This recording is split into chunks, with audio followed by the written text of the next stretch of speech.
Okay, and here we are. We're live.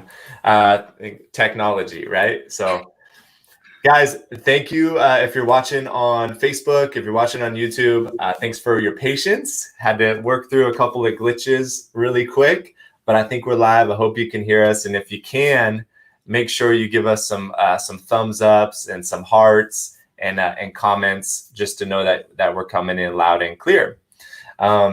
I have a special treat today because Rachel is very, very busy, and just the fact that she's carving out, a bit of time for us here to do this Q&A is awesome. So thank you so much, Rachel. No problem. Happy to help.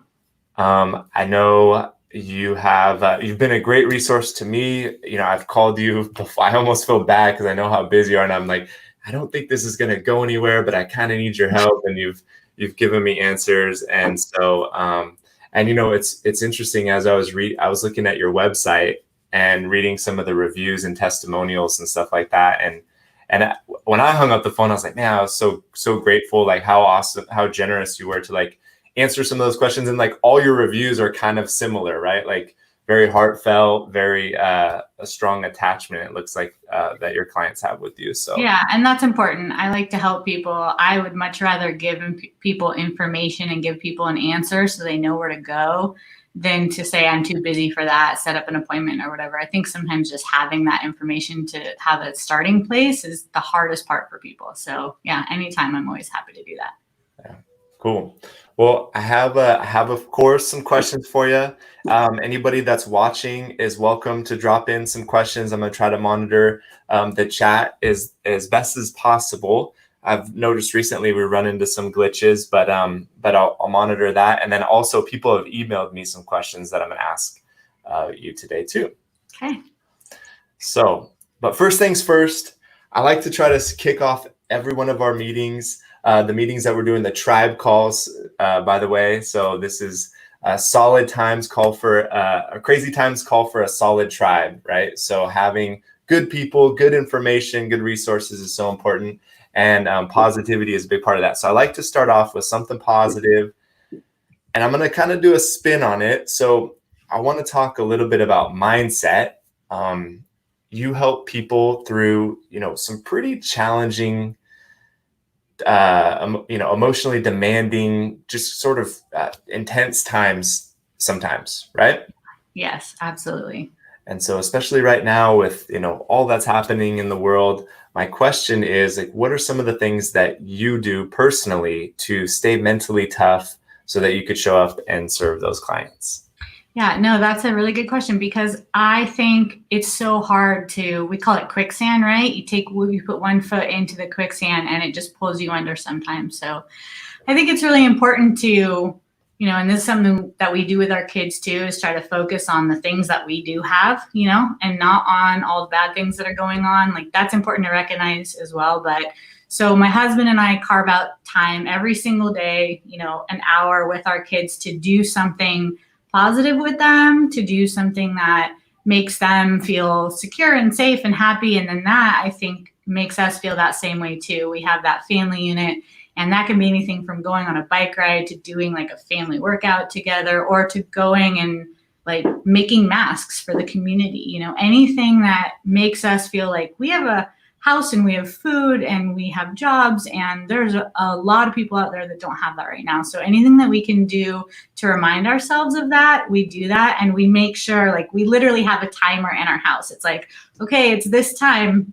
Love Stop it. whatever you're doing. Like, my husband and I block off our calendars so that we don't have any schedules. He's a lawyer too. So we block it off. So it's like, okay, the timer went off. Like, it is family time. It's time to get together to talk about, and our kids know too, that that's a time to talk about anything that they're worried about or anything that's bothering them. Like, it's free space, open time to say, hey, what's going on in your life? Like, this is what we can do. And then at the same time, my husband and I once a week have that time where it's like, all right, kids, this is mommy and daddy time. And it's our time to talk about, like, how are we feeling? Like, has anything overwhelmed us this week? Like, do we need help with anything? So that we know that there's special time set aside. So even during the week, if we're stressed out, like we know that time's coming, that's something we're going to talk about, and so it helps us to make sure we're connected and that we don't get bogged down by everything and that we all have a support system in place. So for me, like that is my number one to keep me grounded and to keep me positive.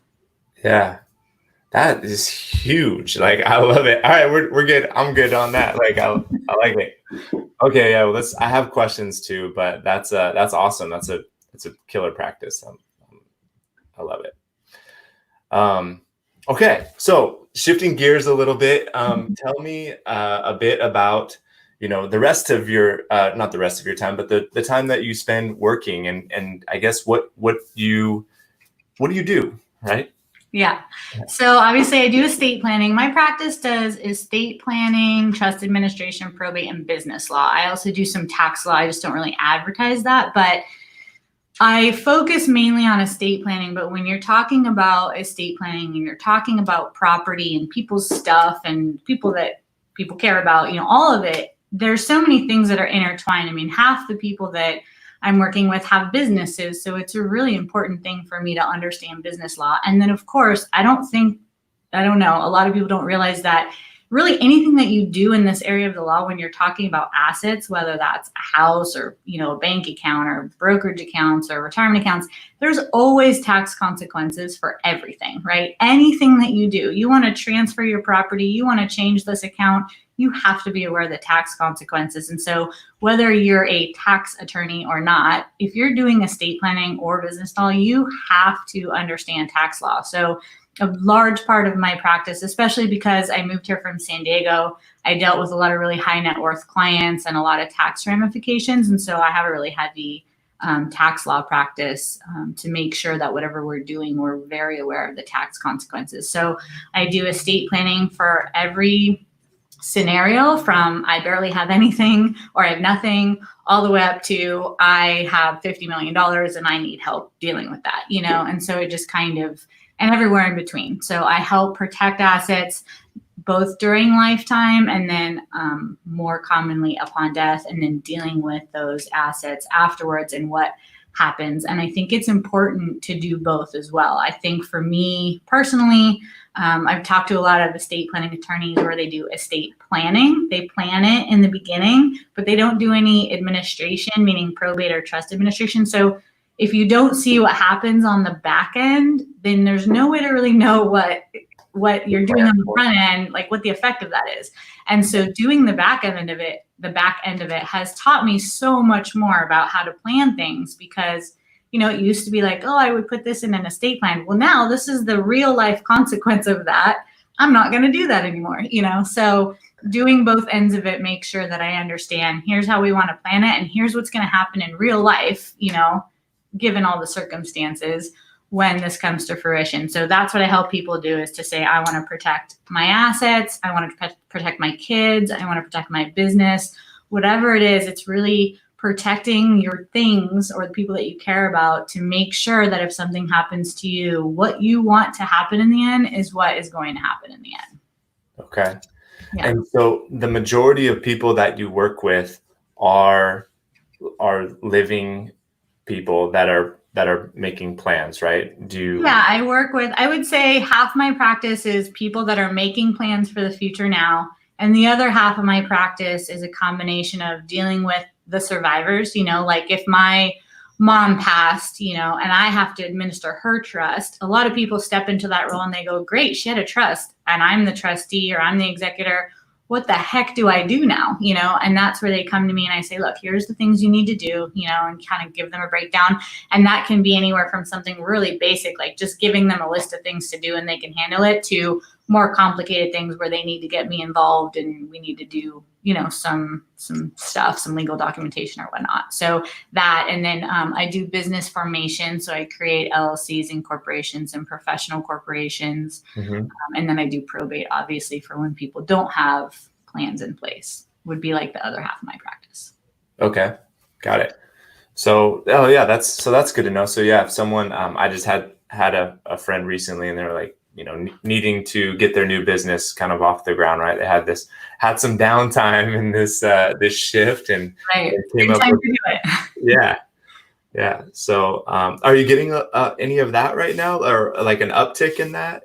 Yeah, actually, I think people are, because they're home. They're like, well, I've been meaning to do this for a while, so let's do it, you know? And then Yeah. that combined with, I think, a lot of people losing their jobs has been a trigger where they've said, I've been really just wanting to go out on my own for a long time. And now it's kind of like, I don't really have a choice. I don't have a job.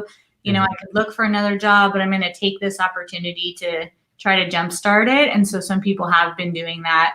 And so I've been talking to people about that. And also when a good time is to set that stuff up, because, you know, a lot of attorneys, you'll talk to them and it's like, I have my own business. And they say, oh, you need an LLC. But I really want to talk to people first and say, what's going on with your business? Where are you? What stage are you in? What are you doing? And then I can make the best recommendation from there. Mm. Yeah, it's not always like you don't always have to stamp the LLC on it, right? Like Right, exactly. And sometimes it's not cost effective to do that, and it doesn't really give you any benefit at that point, you know? So it really does. I mean, there's always liability benefits and all these other things, but sure. there's other ways to accomplish that when you're just starting out. And I think that's important because having my own business and having just started out at some point, you know, I'm very familiar with what those are and when the right time to do it is. So that's important to talk about too. Okay.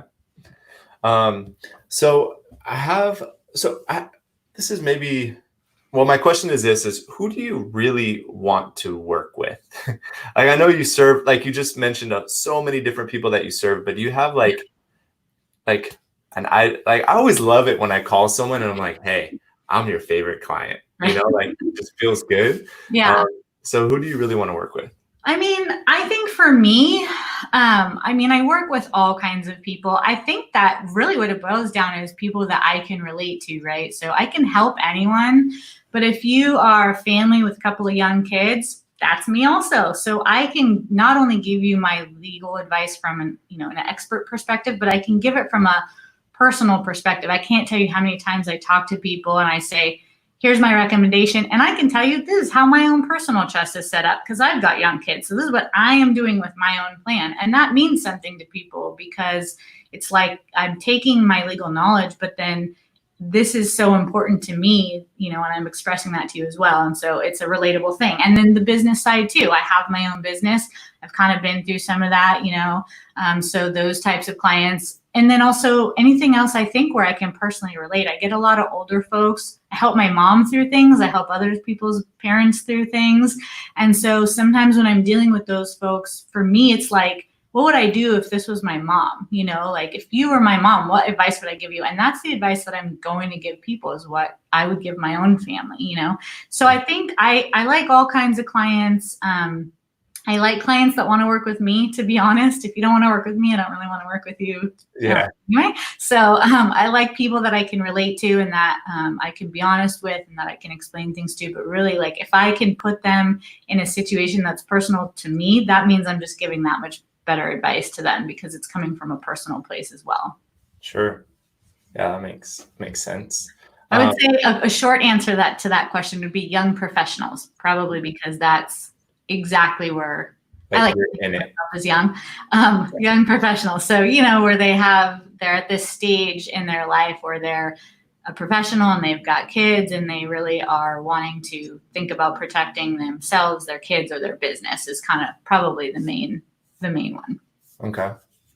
All right, cool. I have a bunch. So now, okay. So I had, it was just kind of all very flowy, the first few questions that I have. And now I'm just going to kind of bounce around because I don't know how else to package it. But well, let me ask the questions from the audience, right? So I have a client and they owned property in both California and in Washington.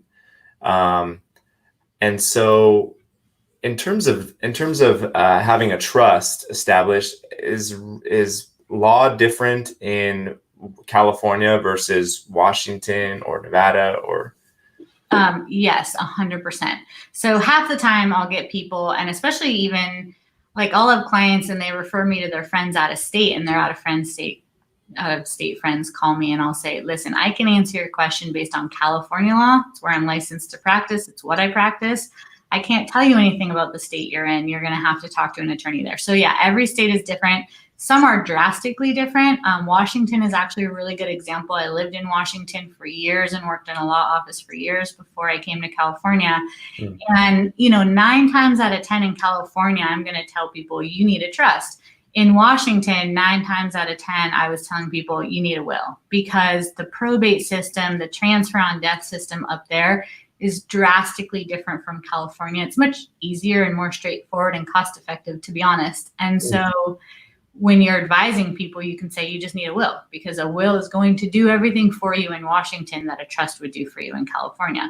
But in California, a will is not going to cut it for you most of the time. And so there are really big differences. For that person, I would say it largely depends on property. Usually when we're talking about where to set up a trust or what to do, it has to do with owning property in California, because the way that it works, this might have been one of your questions, so I might be jumping around, but No, it's perfect. For the people out there that don't know, the way that it works in California is if you have, I'm going to do random numbers and not specific numbers, but if you own property in California worth approximately, we'll just call it 50,000 or more, which is pretty much any property in California. I don't know of very many properties that you can buy for less than 50,000. Mm-hmm. Or if you have total combined assets of about, let's call it 150,000 or more, your estate would have to go through the probate system. And so that's something most people want to avoid in California. It's time consuming, it's costly, it's a pain. Right now, before COVID was a thing, a probate matter took 9 to 12 months at best. Now we're talking about years. The fees are set by law and they're based on the gross value of your estate. So they're very high and you have to pay them. It's non-negotiable basically. And there's costs and there's all these other rules about what has to happen. And then, your estate is subject to a judge and what they're feeling like that day, and attorneys and what everyone wants to argue about, Yeah. So that's why you hear about people having trusts so commonly in California, is because if you have property or you have kids, basically you want to have a trust. And so that's where we draw the line. So if you're talking about someone that's like, I have property in Washington and I have property in California, I would say wherever they live is probably where they want to create their documents. But even if they live in Washington, they'd still need a trust, because they would have to put the California property into a trust somewhere in order to bypass the California probate system. Got it. That's the trigger. If you own property in California, it should be in a trust, or else you're headed for probate. Okay, cool. So yeah, if you live in Washington, you have property in Washington, you might not necessarily need it. Right. But if you have property in California, then you do. Yep. It's bizarre that it's cheaper in Washington, or like more cost effective in Washington than it is in California. I don't understand that. I know. Well, so shocking. Go figure. Although, to be fair, Washington, does have estate tax laws, and California does not have an estate tax, shockingly enough. So we're one of the few states that does not have its own estate tax, meaning we don't impose taxes when someone passes away under California law. Oh, okay. But in Washington, they do. Yeah. Okay. So you brought up a good point, and that was another question that somebody asked was, basically, what is the difference between a will and a trust? Yeah, so that's a great question. So a will is going to have similar provisions. And so a will is going to say, here's who my executor is, meaning here's the person I want in charge, running everything, managing everything, taking care of everything. And here's who I want my beneficiaries to be. Here's who's getting the benefit of all of my assets. The difference is that with a will, when you pass away, it gets lodged with the probate court, meaning it gets filed, a probate matter, a court case gets opened, and everything goes through the court. You look at the will in court to say, here's how I want everything to go. So it's better than nothing, because if you don't have a will, your assets will be distributed based on what California law says. You have no say in it. At least if you have a will, you have a say in where it's going to go, but it's going to have to go through the probate system to get there. And so you're not avoiding those fees. You're not avoiding all the notice requirements, the time frame, all of that. So the will it's at least something you can give to the court to say, this is what I want to happen. A trust is a completely private document. No court case required. You decide who your trustees are, which is a trustee is for a trust what an executor is for a will. It's the person in charge of everything. So you decide who your trustee is. You decide who your beneficiaries is. So let's say I have a trust and I pass away and my mom is my trustee. My mom then says, okay, here's what I need to do. She either sells my house, deals with my bank accounts, whatever. And then if my kids are my beneficiaries, she says, okay, I've gotten everything taken care of. I've got 2 kids. Here's your 50% share. Here's your 50% share. There we go. It's more complicated than that in my trust. But that's the difference is she doesn't have to go to the court. She doesn't have to get approval for anything. There are rules. There are very strict rules about a trustee and what they can do. And in my trust, I always build very strict rules as well. So it's this balance of we want the trustee to be able to do whatever needs to be done, especially when we're talking about minor kids and being able to take care of them. But we want them to be held to strict standards in terms of doing that. So a trustee is not allowed to use the money for their own benefit. It has to be for the beneficiaries. They have to follow certain guidelines, but stays outside the court. There's no fees. There's no time frame. It's really just all personal. So you're picking someone that you trust to handle everything when you pass, and that's exactly what happens usually. Yeah. Can you speak to the rules a little bit more, or is that like getting? Yeah. So. Is that getting too in the weeds? No, I mean, and I can get more specific as well, but in a general sense, what a trustee is they are considered a fiduciary. And so under the law, they have a fiduciary responsibility. It's just like, I won't say all financial advisors because not all of them have a fiduciary duty, but it's in the same way that if you have a financial advisor and they are managing your money, they have a duty, right? They can't just pull out $5,000 and be like, I'm going to take a vacation. They have rules in terms of how they have to manage your money. Mm-hmm. So a trustee has a fiduciary duty under the law, which means they have a duty set by law to handle that money and to do everything in your best interest. And if they don't, they misappropriate funds, if they don't make reasonable choices. I mean, they're not held to a high standard. We're talking about just, mom and dad and brother and sister. So it's a reasonable thing. What would a reasonable person in your shoes do and think is right? And as long as they're following that, they're okay. But if they're not, there's civil penalties, there's criminal penalties. So basically, if I'm a trustee and I'm taking someone's money and going on vacation, I can be held civilly liable, which means I have to I'm personally liable to repay anything that I did wrong, which means the beneficiary can come after my house, my bank accounts. Like I'm on the hook for what I do. And if I really do something bad, like commit fraud or whatnot, I can be criminally liable as well. So it's not saying that to scare people, because it's not a scary thing. Most people do the right thing. If I'm putting my mom in charge of the money for my kids, she's going to do the right thing. But if for some reason she decides not to, and decides to go on a Zumba cruise or something on her own, then, my kids can hold her accountable and she would have to pay them back for that money. So under the law, there is a responsibility to act reasonably. And I can go into more detail, but that's the gist of it. Sure. And then just to kind of go back and touch on what you said earlier, like an executor of a will doesn't necessarily have that fiduciary responsibility. They do. It's managed by the court. And so it kind of depends on what authority they've gotten under the court.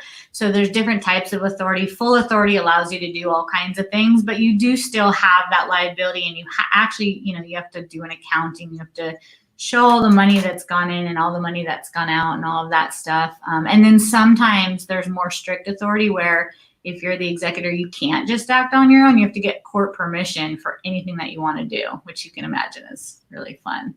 So, yeah.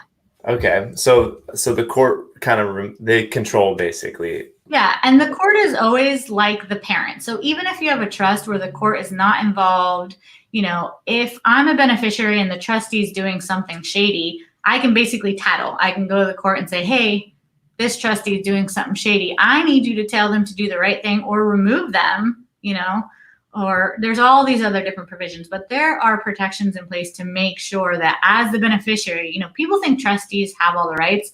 Beneficiaries have all the rights. As the beneficiary, I can say, what are you doing? Or I'm going to title on you, or I'm going to remove you because you're not doing the right thing. There's a lot of different ways that beneficiaries can be protected. Oh, wow. Yeah. Okay. So, I think as a young person, right? I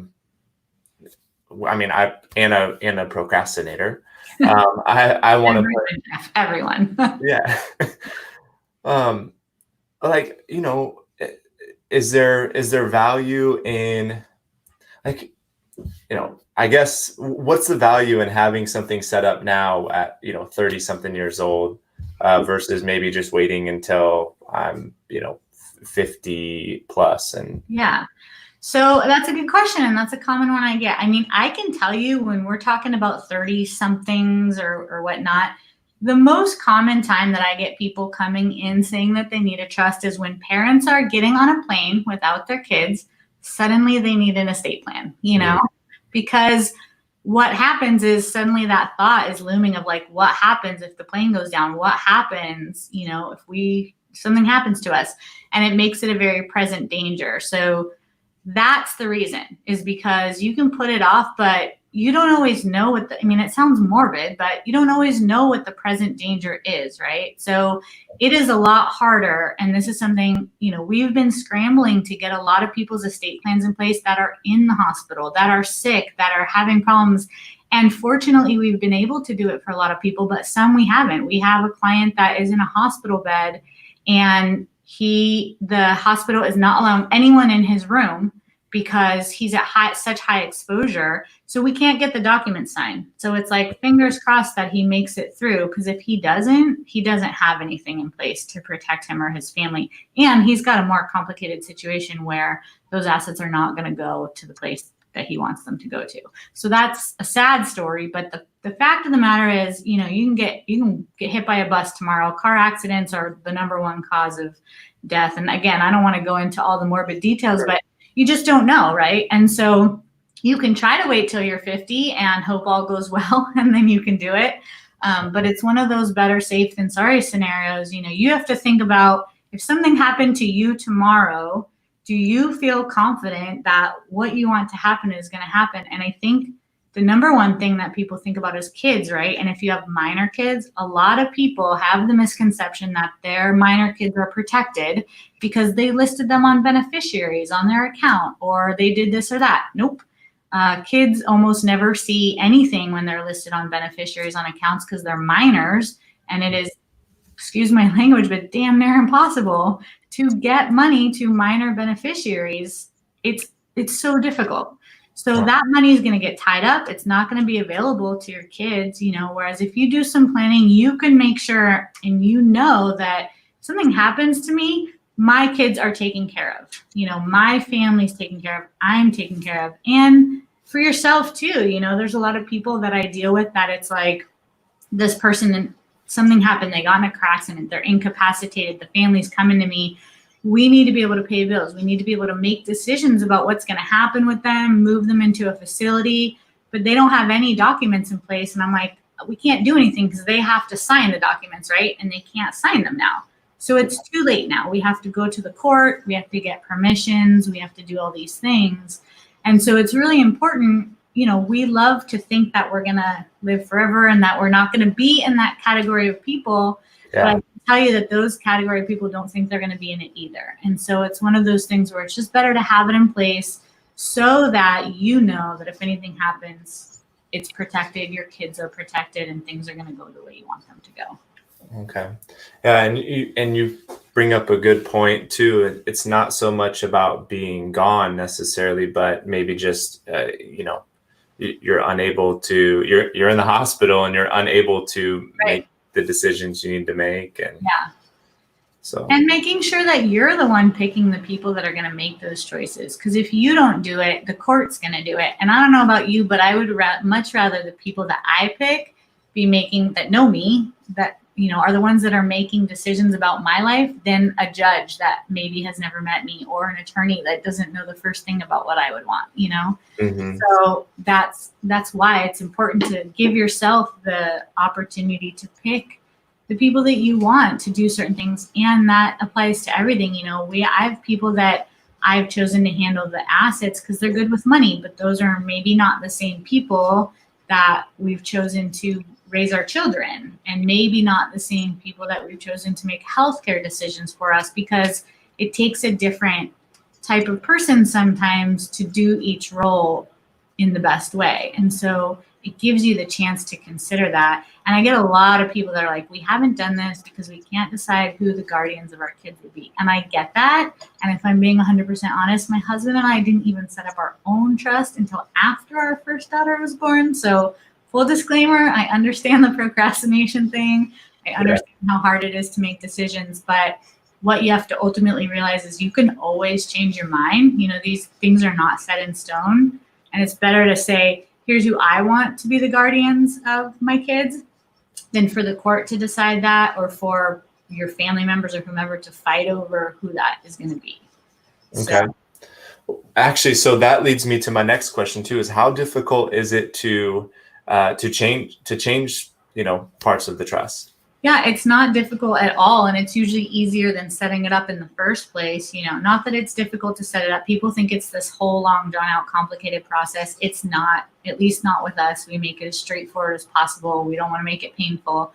But yeah, changing documents can be really easy. It just depends on what you want to change. I mean, I know for us, we do our guardianship nomination as a separate form. So if you come and say, we're happy with everything our trust says, everything's fine, we just want to change our guardian. That's just that's a 2-page document. That's a separate document. So that's it. I mean, it could take me 20 minutes to change that maybe, especially if I already have it in my system and I've done it for you in the past. I'm like, delete that name, put that name in, And so I can't speak to other lawyers, but I know for us, we only bill the time that we're doing it. So if you're like, hey, you did my guardian, I just want to change this one name to another name. I'm like, cool, that's going to take me 20 minutes to do and email to you and whatever, so we can just charge you a really small fee for that. But it's really straightforward. And in fact, I still have a lot of clients from San Diego since I moved up here, and they email me or call me all the time. Hey, I just need to make this change. And it's like, sure. And I change it and I email them back the document, and then they just go and take it and get it notarized. And so it can be a really easy process. Okay. Obviously, that partially depends on what you're changing. If you're wanting to make a lot of changes and like redo everything that you did the first time, it's going to be a little bit more complicated. But no, it's very, very easy to change any of your documents. What if you have a trust already established, and it was maybe, it was years ago, someone drew it up, and you don't have a relationship with that attorney anymore? You still have a copy though, because I know. Yeah. We won't talk. I had another scenario, right? But we won't. Right. Yeah. And you still have the copy. Yeah. But you want to make changes, or you just don't have that relationship. How is that a redraw? Do you have to redo the whole? Really? I mean, not in my world. Of course, every attorney is different, and I know there are a lot of attorneys out there that'll say you have to completely redo it because they do want to bill for that, and that's not uncommon. I'm not going to lie and say that's not uncommon. But what we do is we look at it, and if it's like, yeah, you've got a good trust in place, it's got all the provisions that you need, you just want to change this one thing, we can do what's called an amendment, where it's like just a few page document. It has to have some things in it. So it's usually about 3 to 5 pages. But what we're doing is saying, okay, I want to change the beneficiary provision, like who my assets go to or something like that. Mm-hmm. We are essentially saying, okay, take this paragraph out of the trust, and instead we're going to put this paragraph in. So it's a document that basically says, replace, paragraph 5A with this instead. So it's a really easy change to make. And the only time that I would usually recommend doing what's called a restatement, where you're just redoing the trust, is if, I get people that come to me like, hey, I did this on LegalZoom and I just need to make this change. And I'm like, I cannot make that change for you because the rest of your document sucks. We have to change it. Like, here's what's missing and here's why. And then they say, okay, yeah, let's change it. So if you have a very poorly written trust, or a trust that does not reflect anything that you want to do at all, then yeah, it would likely need to be redone. But if you just want to change a part of it, we usually can just do an amendment to say, hey, go to that one place. We're changing that. So now instead of reading what it does, it's going to read this new thing. Cool. Okay. So I want to be respectful of your time too. So I have like maybe a few more questions. So there are probably folks right now that are kind of frantically planning stuff, right? Just with what's going on. Yeah. How long does it take? And I know that's maybe a loaded question just because there's so much, but how long does it on average take to put a plan together? Yeah, so our process, just so you know, like our procedure is usually we just have a worksheet, not complicated. It's like 4 or 5 pages, like basic information. Here's who you want as your trustees. Here's who you want your stuff to go to. Here's who you want as your guardians, your healthcare agents. So we usually say fill that out because it doesn't have to be perfect. It doesn't have to be accurate. But what it does is it forces you to think about it and have those conversations so that when you talk to me, it's not me talking at you, it's me talking with you, right? Because if you and your spouse, let's say, had sat down and like the two of you had a conversation like, okay, who do we want as our trustees? Who do we want as our guardians? You've already talked it out between the two of you. And in talking it out between the two of you, you've come up with questions that you have or concerns that you have. So now when you talk to me, you know to ask those questions or bring up those concerns. Whereas if you didn't do that at all, you're just meeting with me and I'm just talking at you because I'm like, here's what you have to think about and here's what, you know. So I usually have people fill that out, send it to me ahead of time so that I can look at it and say, okay, here's some issues that arise for me. They've got minor children. They've got this. They've got that. I'm going to bring that up. We're going to talk about it. And they've already filled it out. So they've already thought about some questions. So then what we do is meet, you know, before all of this, we would meet in person and kind of talk about the worksheet and their situation and kind of talk about what they want to do. Right now we're doing that through video conferencing, obviously. And so we kind of go through that and say, okay, who do you want in this role? What questions do you have? You know, have you thought about this scenario? What do you think about that? And we talk through everything. And usually, not always, but usually, because they've thought about it ahead of time, we can more or less design their plan during that meeting because they've already thought about it. They know what questions they have. We can address them. And so we can kind of get started after that meeting. So that first meeting is a consultation, but it really ends up most commonly being a design meeting. And sometimes it'll be like, okay, we need to think about this. Like, we got to talk about the guardians some more. We'll get back to you on that. Usually at that point, I start drafting the documents and I'll say, okay, think about that, get back to me. In the meantime, I'll start drafting it based on what we've talked about. And then from there, depending on how backed up we are, we're usually, you know, pretty efficient. So we usually get drafts to people within about 2 to 3 weeks. And we send kind of shortened, you know, draft versions of documents to people and say, okay, here's a couple of documents for drafts. You need to review those. And we do kind of an overview. So it's like, look at everyone, make sure everyone's name is spelled correctly, make sure everyone's in the right order, make sure it generally reflects what we talked about, and let me know if there's any changes or corrections, you know, anything that comes up. A lot of times it looks good. They're like, nope, that's exactly what we talked about. And then from there we can move forward. Other times it's like, no, we have some changes. So that's the point where it's kind of up in the air, because if it looks good, we can move on. If it doesn't, I've had anywhere from, nope, this needs correcting. Okay, now we can move on to we've had 3 more meetings because there was so many more things we needed to talk about. So that's the iffy part. But most of the time it's like, yeah, that looks good, or make these corrections and then it's good. And then from there, we make the corrections, which, you know, usually takes us a week or less. And then we set a meeting to meet with the people. Well, usually we would meet in person and sign the documents.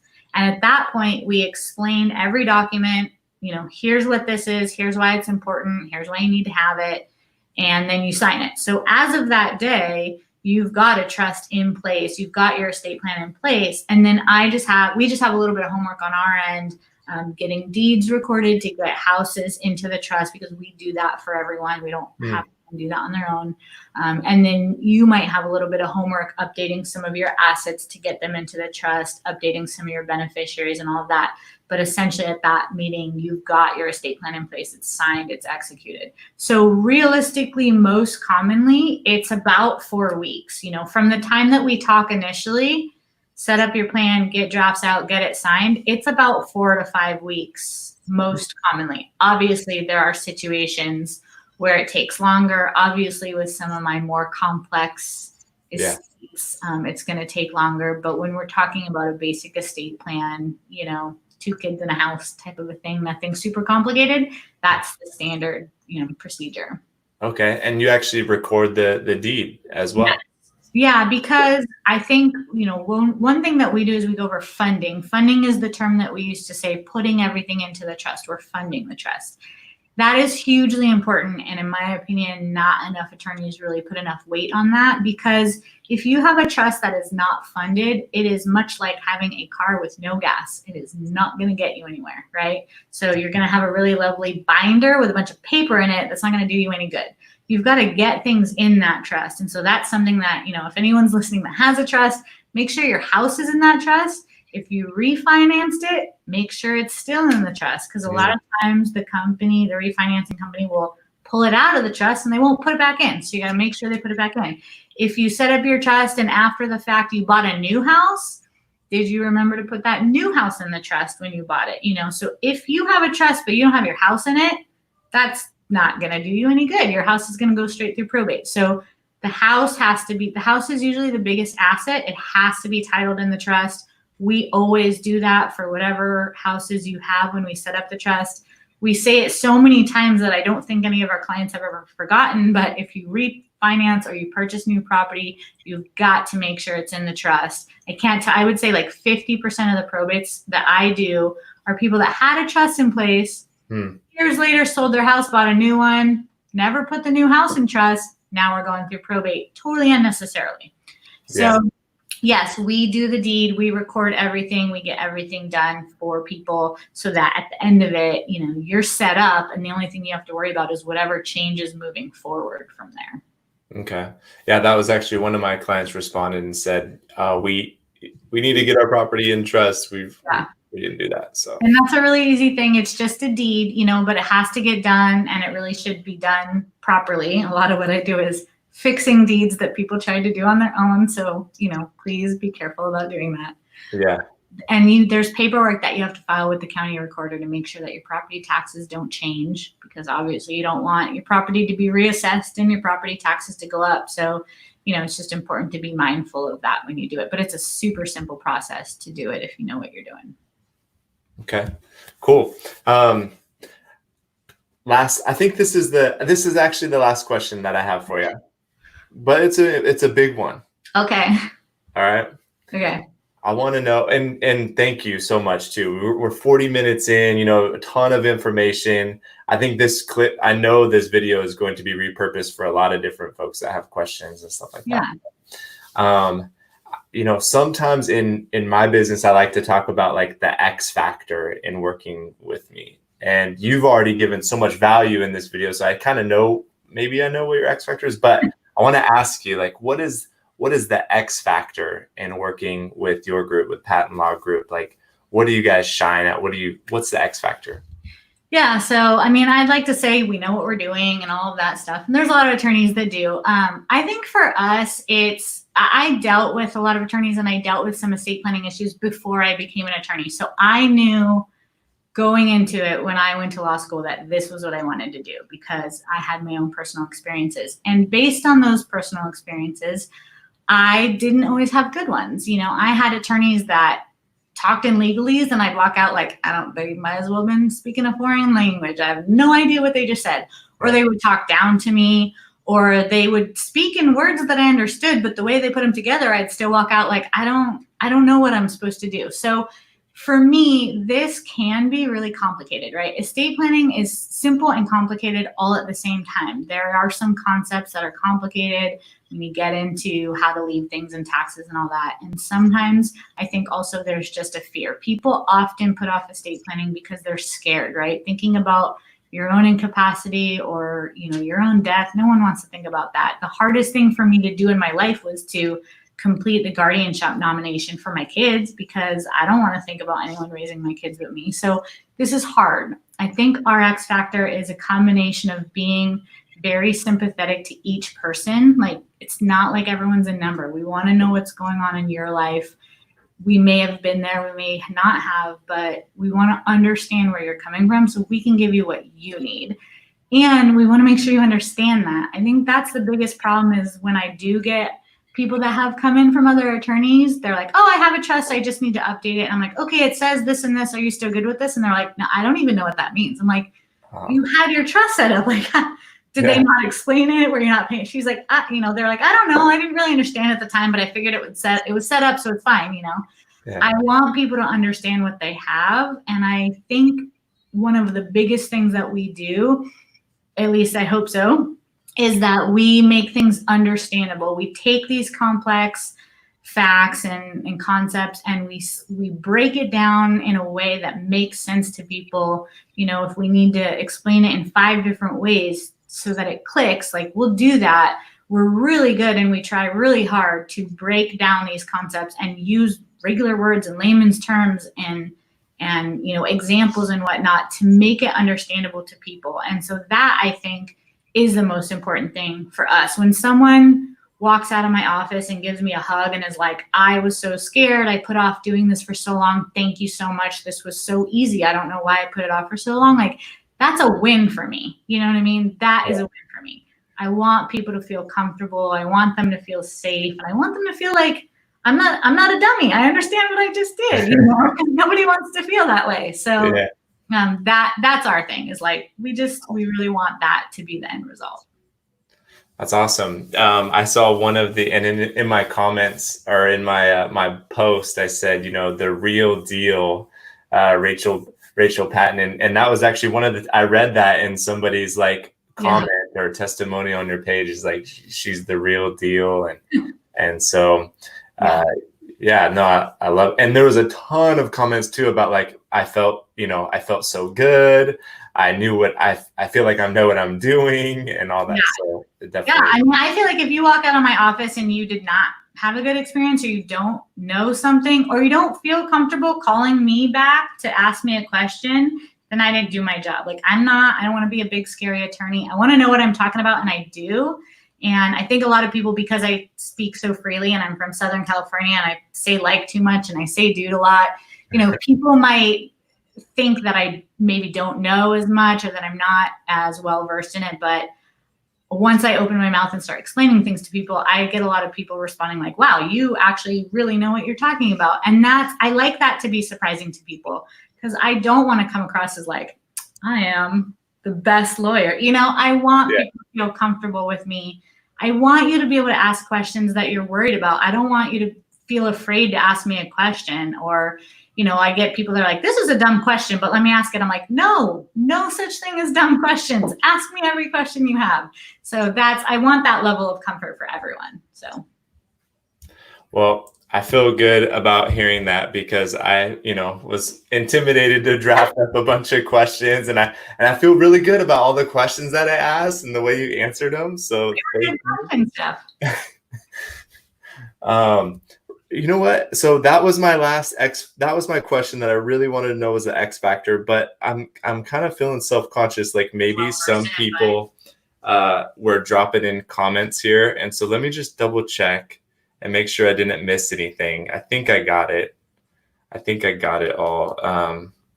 Okay, cool. Yeah, I don't see any extra stuff here. So I would say too, just like as a side note, is like a lot of people, right? And I am the same way. I will admit it, right? We want to do things on our own. Like, my husband and I just tore up our carpet and put new flooring in. Like, a lot of people want to do things on their own. Some people don't, but a lot of people want to.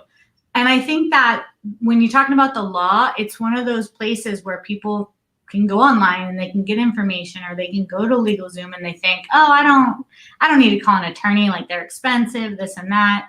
But I feel like attorneys are a lot like doctors. Like, if I was sick, I would not try to Google my symptoms. That would not take me down a good path, And so it's the same. I don't think people realize that it's the same a lot with attorneys. You're talking about things that you might think you're okay, but the problem is when you pass away, you don't know, and you can't fix it at that point.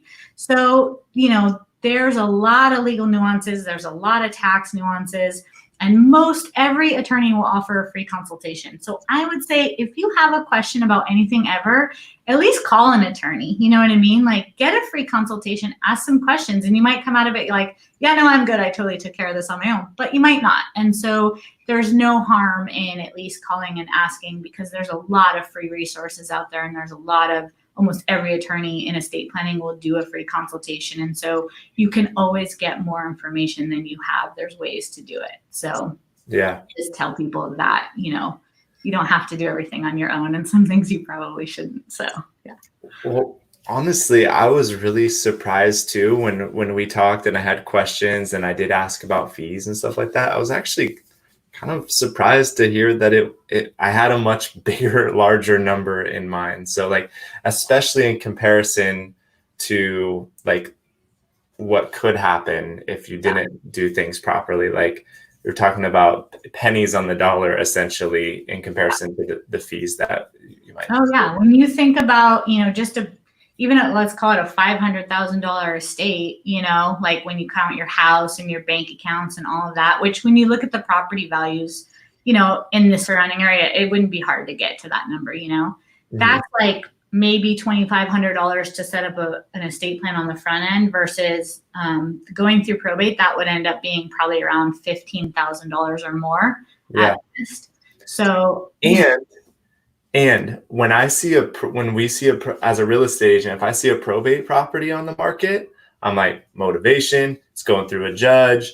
Like, I know there's certain practices in place to help sort of protect the beneficiaries in a way, but the agents for the most part are just throwing it up there. There's not a whole lot of preparation and tend to sell for less because they're selling as is, because it's not owner occupied, like it's as is. There's no responsibilities or liabilities. They don't fix it up oftentimes. It's a little old lady that's been living there since the 50s or however long. And so they tend to go for a lot less. And so there's a lot more you can do if you plan it better on the front end. Yeah. Yep. Cool. No, that was such a huge, I was like, man, that's the fee. So $2,500 could potentially save, my family, and at today's value could save my family 15, 20,000, not to mention. Yeah. Because if your property increases in value, it's a percentage. Right. So as the value of everything goes up, so does the percentage that you're paying in probate.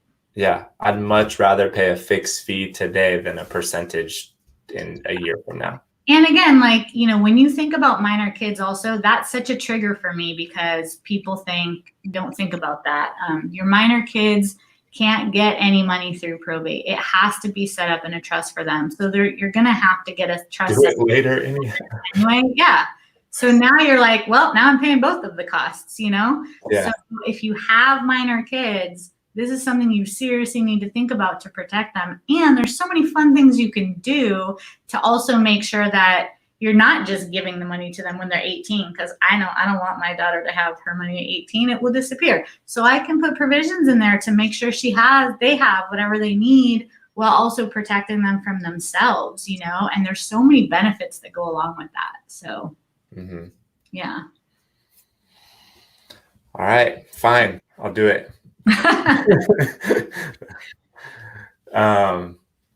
Anything else that you want to that was an awesome tip too, but so is there anything else that you think we should really know or that you want to share?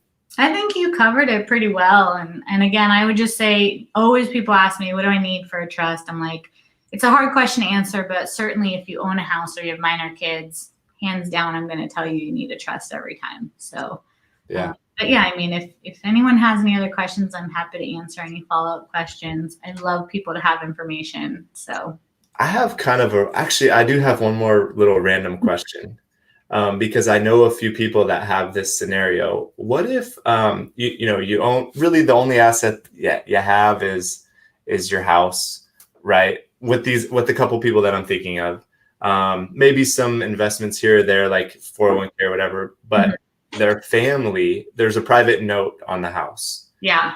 So they're like, well, if something happens, my family has the note on the house. So, what's the big deal, right? Like, they'll take care of it. Yeah, so that's a good question. And I get a lot of questions that relate to property and like trying to get assets to pass without doing a trust and without probate. Like, what else can we do? Right. In that situation, yeah, I mean, the family members, if they have a note, are protected.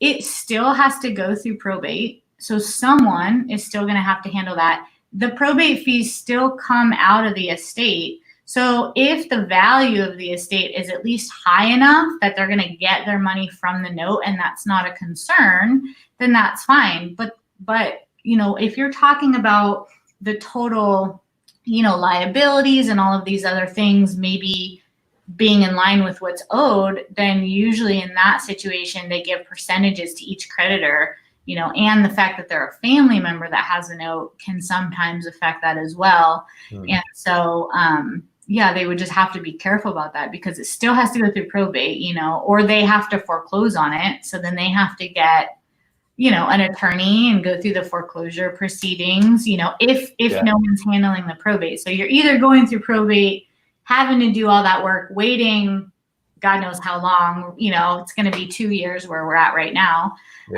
Waiting 2 years to get that money, waiting, going through all these requirements, submitting your creditor's claim through probate, making sure you're doing everything right so you can get it. Because it can't just be sold. Someone has to have the right to sell it and someone has to have the right to get it, right? And if there's not enough money left over that there's no motivation to go through probate or no motivation for anyone to get their name on it so they can sell it and get the proceeds, then they're going to have to go through the process of, foreclosing on it and doing all of that, which is going to cost them money in the end. And so they'll end up with less than they would have. So if they can plan for it ahead of time a little bit better, then there's ways that they can accomplish that, at a better cost and without as much heartache and stress, time. So that's another important thing too. I mean, anytime that you're doing anything, especially with property, you really have to think about all of the consequences. I can't tell you how many people come to me and are like, well, I'm just going to put my daughter's name on the deed and then that way it'll cover it, and I'm like, oh, so there's so many problems with that. I mean, I have 2 clients right now, both of their moms bought property in the Bay Area for about $50,000 once upon a time in Walnut Creek. I'm sure you can imagine that property is worth about $2.5 million right now, each of them. One of them put it in trust. So when her mom passed away, the daughter got what's called a step up in basis. So she got to step up the basis of the property to the $2.5 million. So it's like as if she bought it for that. So if she turned around and sold it, she would pay no estate taxes and no capital gains taxes. She basically walks away with the $2.5 million property, with all that money free and clear. Yeah. The other mom decided to put her daughter on it in the 90s when it was worth about $400,000. So that was her basis, $400,000. So now if the daughter wants to sell the property at $2.5 million, she's going to pay capital gains tax on the difference between $2.5 million and $400,000. And that, when you combine California with it, is almost 30%. So that's a big chunk of change that she just lost out on. So there's all, I mean, I could spend another hour talking about all the consequences, but my point is, there are consequences to doing things with property. And so rather than just act on your own, it's always good to at least make a phone call and find out what some of those consequences are so that you go into it with the knowledge and not just going into it blind. Okay. Awesome. Thank you. Yeah. What a perfect example. Like there's like I mean, it's a terrible example. Sorry for the person, but it's so great to have literally like 2 people like, And those came right at the same time. I was like, well, if this is not a perfect example of what to do and what not to do. But there's all kinds of examples like that. So again, like if anyone can take away anything from this, it's just get the information before acting because, as they used to say when I was young, knowledge is power. So just know what you're getting into, know what the consequences are so you can make an intelligent decision about what you want to do. Yeah. Yeah. Okay. Thank you so much for your time. I think this is the longest Q&A the session that I've done, but I was like, I don't want to stop. I'm just going to keep asking more questions. Too, so, yeah. But yeah. I'm happy that you haven't hung up on me yet, so I appreciate it. Happy to help, happy to give information, and I'm happy to answer any follow-up questions that anyone has. So cool. Yeah. Okay. Awesome. Thank you so much, Rachel. Yeah, you're welcome. Take care. You too.